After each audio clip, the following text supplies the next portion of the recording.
آج میں پیام مشرق جو علامہ اقبال کی پوئٹری ہے فارسی میں اس کے کچھ امپورٹنٹ چیزیں جو میں نے سیکھی ہیں وہ آپ کو بتاؤں گا۔ پہلے تو یہ کہ گوئٹے جو کہ جرمن شاعر تھا وہ فارس کے جو شاعر ہیں ان کا بہت ہی ممنون ہے۔ ابتدائے شباب ہی سے گوئٹے کی ہمہ طبیعت مشرقی خیالات کی طرف مائل تھی۔ خواجہ حافظ کے علاوہ گوئٹے اپنے تخیلات میں شیخ عطار، سعدی، فردوسی اور عام اسلامی لٹریچر کا بھی ممنون احساس ہے۔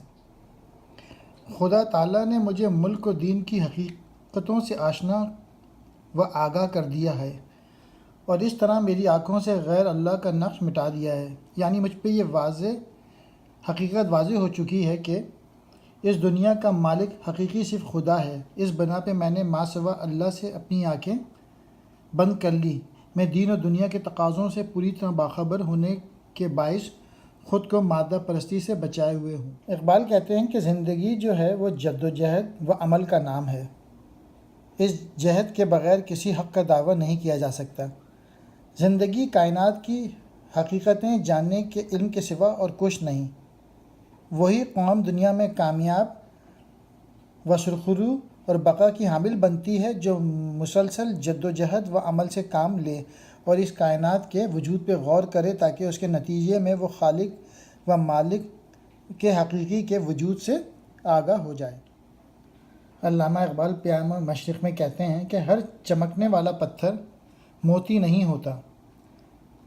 مذکورہ باتوں کے ضمن میں یہ مثال دی ہے۔ مطلب یہ کہ انسانوں کے ظاہر کے بجائے اس کے باطن کی صفات کو پیش نظر رکھا جائے۔ ہمارے مذہب اسلام میں سروری یعنی حکمرانی عوام کی خدمت کرنے کا نام ہے، اور یہ کہ حضرت عمر کے عدل و انصاف کرنے اور حضرت علی کے سے فقر و غنا سے کام لینے کا نام ہے۔ علامہ اقبال کہتے ہیں پہلے کے جو مسلمان حکمران تھے ان کے پاس کوئی ساز و سامان نہ تھا۔